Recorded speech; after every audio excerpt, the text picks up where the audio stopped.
જવાના વહાલા વિદ્યાર્થી મિત્ર, હું જાગલ છું. આજે તમને ગુજરાત વિશે થોડું ટેસ્ટ આપશો. શાંતિથી સાંભળશો એવી મારી નમ્ર વિનંતી. જય જય કરીને ગુજરાત વિદ્યાનો પ્રભાત આ કાવ્ય પંક્તિ ગાતા છે. પણ અહીંયામાં ગુજરાતી અત્યારે છે ઉભરાઈ છે. ગુજરાતની સ્થાપના 1/9/1960 રોજ થઈ હતી. ગુજરાતનું સૌથી મોટું શહેર અમદાવાદ છે અને તે એકમાત્ર મેટ્રોપોલિટન શહેર છે. ગુજરાતનું પાટનગર ગાંધીનગર છે. જ્યાં જ્યાં વસે ગુજરાતીઓ એટલું મોટું ગુજરાત. ગુજરાતના લોકો એટલે લાગણીનો દરિયો.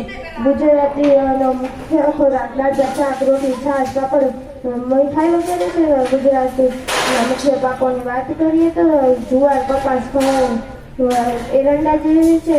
ગુજરાતના ભાવનગર ખેડા સુરત જેવા જિલ્લાઓ ખેતી ઉત્પાદન માટે પ્રખ્યાત છે.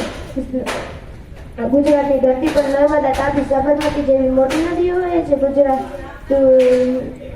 ગુજરાતમાં શેત્રુંજી ગિરનાર જેવા મહાપર્વતો આવેલા છે. તેનાથી ગુજરાત રમીને લાગે છે. ગુજરાતી ભોજનના સંસ્થાનો કુમાર છે, જેમાં જલેબી ગાંઠિયા ખાખરા વગેરે હોય છે. ગુજરાત 562 જેવા રજવાડાને જોડ્યા તેવા સરદાર વલ્લભભાઈ પટેલ ગુજરાતની ધરતી એવી છે જ્યાં મહાન સંતો કવિઓ અને સ્વતંત્ર સૈનિકોએ જન્મ લીધો હતો. ગુજરાતમાં ગાંધીજીના અહિંસાનો સિદ્ધાંત અને સરદાર વલ્લભભાઈ પટેલની એકતા એ આપણા રાજ્યની ઓળખ છે. અસ્તુ.